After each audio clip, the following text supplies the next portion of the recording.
आज हम बात करने वाले हैं दुनिया के सबसे छोटे सीरियल किलर के बारे में, जो बस 8 साल का है।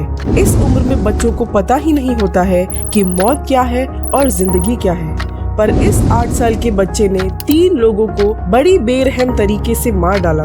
यूजुअली जब कोई किलर पकड़ा जाता है तो वो कुछ न कुछ डिमांड करते हैं अपना जुर्म कबूल करने के लिए। इस बच्चे ने भी एक ऐसी काफी यूनिक चीज की डिमांड की जिसे सुनकर आप हैरान रह जाओगे।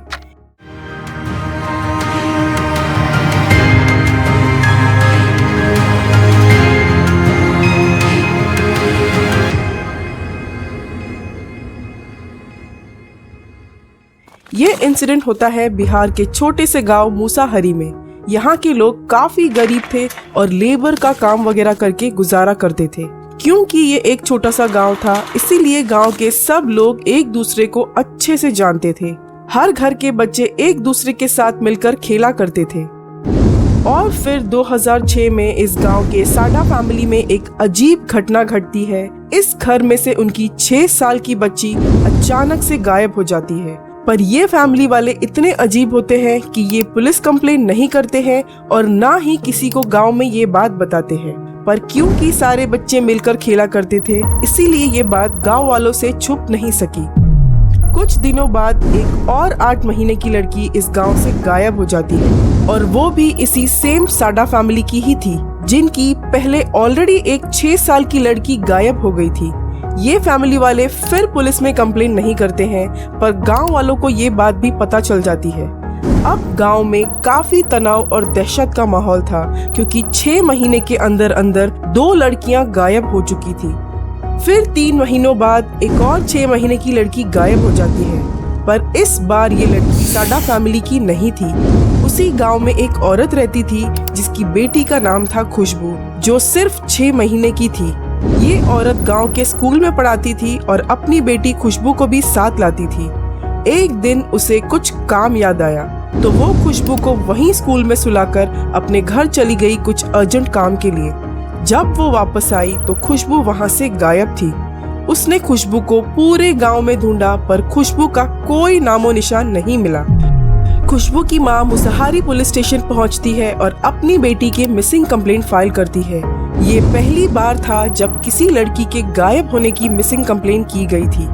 पुलिस गांव के लोगों से पूछताछ करती है तो पुलिस को पता चलता है कि इस गांव से पहले भी 2 और लड़कियां गायब हो चुकी हैं और दोनों लड़कियां एक ही फैमिली की हैं। तो पुलिस अब खुशबू की पूछताछ करने के लिए उस साडा फैमिली के घर जाती है। पुलिस उनके घर पहुंच के जब खुशबू की पूछताछ करती है तो वो फैमिली वाले अपने 8 साल के बेटे अमरजीत को बुलाते हैं और पुलिस को कहते हैं कि अगर कोई खुशबू के बारे में बता सकता है तो वो अमरजीत है। पुलिस को ये बड़ा अजीब लगता है कि कैसे किसी 8 साल के बच्चे को ये सब पता होगा, पर फिर भी फॉर्मेलिटी के लिए पुलिस अमरजीत से पूछती है कि बेटा, क्या तुम्हें पता है खुशबू कहाँ है? अमरजीत कुछ नहीं कहता है और बस हंसने लगता है।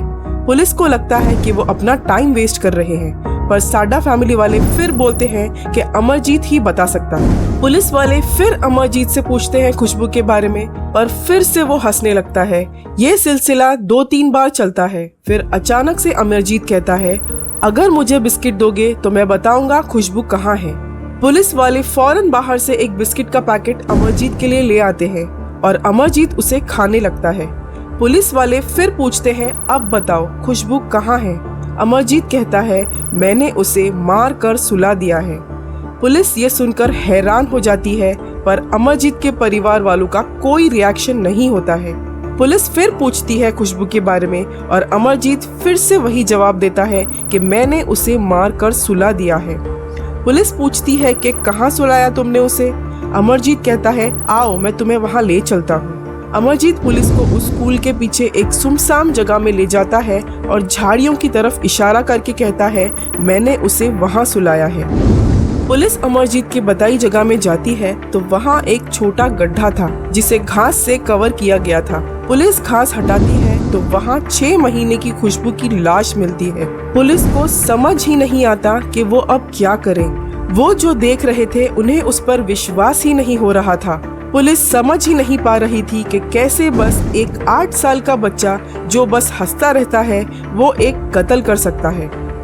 पुलिस फौरन अमरजीत को अरेस्ट करके पुलिस स्टेशन ले जाती है। अमरजीत की शक्ल में कोई डर, कोई तनाव कुछ नहीं था। पुलिस स्टेशन पहुंचने के बाद भी वो सारे पुलिस ऑफिसर्स को देखकर बस मुस्कुरा रहा था। पुलिस अमरजीत को पूछती है कि बताओ तुमने खुशबू को कैसे मारा। अमरजीत कहता है उसने खुशबू को स्कूल से उठा लिया था और उसे एक सुनसान जगह में ले गया। वहाँ उसने पहले तो खुशबू का गला दबाया और जब खुशबू जोर जोर से रो रही थी तब उसने वहाँ रखे एक पत्थर से खुशबू के सर में मार मार कर उसे सुला दिया। ये सुनकर सारे पुलिस वाले हक्के बक्के रह गए। पुलिस को और 2 लड़कियों के बारे में याद आता है जो उसी गांव से गायब हुए थे। पुलिस अमरजीत से उन 2 लड़कियों के बारे में भी पूछती है। अमरजीत कहता है मुझे अगर और बिस्किट दोगे तो मैं उनके बारे में भी बताऊंगा। पुलिस फौरन बिस्किट का इंतजाम करती है और अमरजीत सारे पुलिस ऑफिसर्स के सामने पूरा बिस्किट हंस हंस कर खत्म कर देता है और कहता है वो 2 लड़कियां मेरी बहन थी, मैंने उन दोनों को भी सुला दिया। ये सुनकर पुलिस के पैरों तले जमीन खिसक जाती है। पुलिस अपने सामने एक 8 साल का सीरियल किलर को देख रही थी। पुलिस अमरजीत के घर वालों से पूछताछ करती है और अमरजीत के घर वाले अब सब कुछ बता देते हैं। वो कहते हैं कि हाँ, अमरजीत ने 9 महीने पहले अपने चाचा की 6 साल की लड़की का कत्ल किया था। उसे भी अमरजीत ने गला घोटकर और पत्थर से मार मार कर जान से मार दिया और तब अमरजीत 7 साल का था। और ये बात अमरजीत के परिवार वालों को पता भी चल गई थी क्योंकि जब उन्होंने अमरजीत से पूछताछ की तब अमरजीत ने बिना कुछ छुपाए सब कुछ कबूल कर लिया था। और फिर 6 महीने बाद अमरजीत ने उसकी खुद की बहन जो 8 महीने की थी उसका भी मर्डर कर दिया। उसे भी गला घोटकर और पत्थर से मार दिया था और सब कुछ कबूल भी कर लिया था।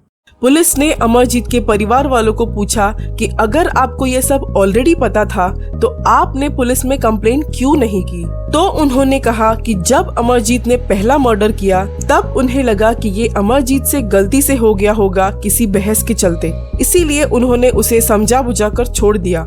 पर जब अमरजीत ने दूसरा मर्डर किया तब उन्होंने अमरजीत की खूब पिटाई की और अमरजीत ने कहा कि अब वो ऐसा नहीं करेगा क्योंकि कातिल और मरने वाले सब एक ही परिवार के थे, इसीलिए उन्होंने इस चीज को एक सीक्रेट रखना ठीक समझा। अब 3 लड़कियों के गायब होने का रहस्य और उनका कातिल तो मिल गया, पर पुलिस को ये जानना था कि आखिर अमरजीत ने ऐसा किया क्यों। तो पुलिस अमरजीत को और बिस्किट देती है और उससे पूछती है कि आखिर तुमने इनको क्यों मारा। अमरजीत जो कहता है उसे सुनकर आपके रोंगटे खड़े हो जाएंगे। अमरजीत कहता है उसे बच्चों को रोता हुआ और तकलीफ में देखना बहुत अच्छा लगता है। वो उनका गला तब तक दबाता था जब तक वो अपनी आखिरी सांस तक ना पहुंच जाए। जब उनकी शक्ल पूरी तरह से सफेद पड़ जाती तब अमरजीत उन्हें छोड़ देता और जब वो बच्चे फिर से प्रॉपर्ली सांस लेने लगते, जब उन्हें लगता कि अब सब ठीक है, तब अमरजीत उनके सर में पत्थर से मार मार कर उनकी हत्या कर देता। अमरजीत को इन सब चीजों से बड़ा मजा आता था। ये सुनने के बाद पुलिस अमरजीत को साइकियाट्रिस्ट के पास भेज देती है और वहाँ अमरजीत की दिमागी हालत का टेस्ट किया जाता है और ये कंक्लूड किया जाता है कि अमरजीत की दिमागी हालत ठीक नहीं है और वो एक बीमारी से गुजर रहा है जिसमें उसे दूसरों को तकलीफ में देखना अच्छा लगता है। उसे ये समझ ही नहीं थी कि उसने जो 3 बार किया वो गलत था, इसीलिए उसने बिना डरे हंस हंस कर पुलिस को सब कुछ बता दिया। क्योंकि अमरजीत नाबालिग था इसीलिए उसे जेल नहीं भेजा जा सकता था। अमरजीत को जुवेनाइल हाउस भेजा गया, पर वहाँ भी किसी नाबालिग को 3 साल से ज्यादा नहीं रखा जा सकता। क्योंकि अमरजीत की दिमागी हालत ठीक नहीं थी, इसीलिए जुवेनाइल हाउस में 3 साल पूरे करने के बाद अमरजीत को 18 साल की उम्र तक डॉक्टर्स की निगरानी में रखने का फैसला लिया गया। अमरजीत का जन्म 1998 में हुआ था, जिसके हिसाब से उसे 18 साल की उम्र में मतलब 2016 में रिहा कर दिया गया होगा। अमरजीत शायद अब एक नई जिंदगी जी रहा होगा, एक नए शहर में, नए नाम के साथ, एक नई शख्सियत के साथ। किसी को नहीं पता अब अमरजीत कहाँ है और क्या उसकी दिमागी हालत ठीक हुई या नहीं। अगर आपको ये स्टोरी पसंद आई है तो प्लीज इस वीडियो को एक लाइक जरूर कर दे और मेरे चैनल साइफो चैप्टर्स को सब्सक्राइब कर ले। और अगर आपको ऐसे ही मर्डर के बारे में जानना इंटरेस्टिंग लगता है तो आपको ये वाला केस भी जरूर इंटरेस्टिंग लगेगा, जिसमें एक बंदे ने अपनी एक्स वाइफ को इंस्टाग्राम लाइव स्ट्रीम करते हुए 12,000 लोगों के सामने जान से मार डाला। तो मिलते हैं साइफर चैप्टर्स के अगले वीडियो में। Thank you.